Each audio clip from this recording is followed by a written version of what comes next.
ఈరోజు దేవుని వాగ్దానం యెషయా గ్రంథం 40వ అధ్యాయం 29వ వచనం. సొమ్మసిల్లిన వారికి బలమిచ్చువాడు ఆయనే, శక్తిహీనులకు బలాభివృద్ధి కలిగజేయువాడు ఆయనే. నా ప్రియ సహోదరి సహోదరులారా, ఈరోజు దేవుడు మీతో వాగ్దానం చేస్తూ ఉన్నాడు. సొమ్మసిల్లిన స్థితిలో మీరున్నట్లయితే, భయంకరమైన అనారోగ్యంతో మీరు బాధపడుతున్నట్లయితే, దేవుడు ఈరోజు మీతో గొప్ప వాగ్దానం చేస్తూ ఉన్నాడు. ఆయన బలమిచ్చే దేవుడు, బలవంతుడైన దేవుడు. మీ జీవితంలో బలమైన కార్యాలు చేసి మీకు బలం ఇస్తాడు. శక్తిహీనతతో మీరు బాధపడుతున్నారేమో, భయంకరమైన సమస్యలను బట్టి మీ శక్తి అంతా కోల్పోయి, అనారోగ్యమును బట్టి మీ శక్తి అంతా కోల్పోయి ఉన్నారేమో.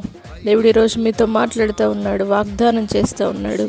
మీ శక్తిహీనత నుండి దేవుడు విడిపించి బలాభివృద్ధిని దేవుడు కలుగజేయబోతున్నాడు. కాబట్టి ఈరోజే దేవుని కొరకు మీరు ఎదురు చూడండి.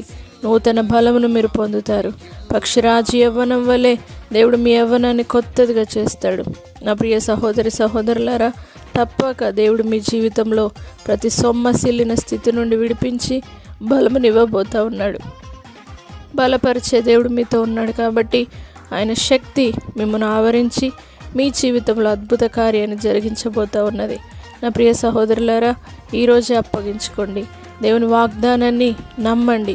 ఆయన వాగ్దానములన్నీ కూడా క్రీస్తు యేసునందు అవును అన్నట్టుగా ఉన్నవి. కాబట్టి సొమ్మసిల్లిన స్థితిలో నుండి దేవుడు ఈరోజే మిమ్మల్ని విడిపించి బలమునిచ్చి, శక్తిహీనత నుండి దేవుడు విడిపించి బలాభివృద్ధి కలిగజేసి ఆశీర్వదించి మిమ్మల్ని ఇంకా బలపరిచి కాపాడునుగాక. ప్రార్థన. పరిశుద్ధుడా, నమ్మదగిన దేవా, బలహీనులను బలపరచువాడానికి వందనాలు. సొమ్మసిల్లిన వారికి బలమునిచ్చేవాడానికి వందనాలు.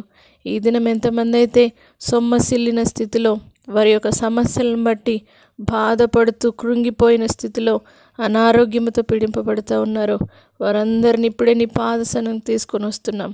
వారందరికీ నాయన బలమును అనుగ్రహించండి. శక్తిహీనతతో ఎంతమంది అయితే బాధపడుతూ ఉన్నారో, వారు ఇంకా మేము ఈ సమస్యలను తాళలేము అన్న స్థితిలో ఉన్నవారు ఎంతమంది అయితే ఉన్నారో, వారి శక్తిహీనత నుండి విడిపించి దేవానికి స్తోత్రం నీ బలము చేత నింపి వారిని ఆశీర్వదించండి.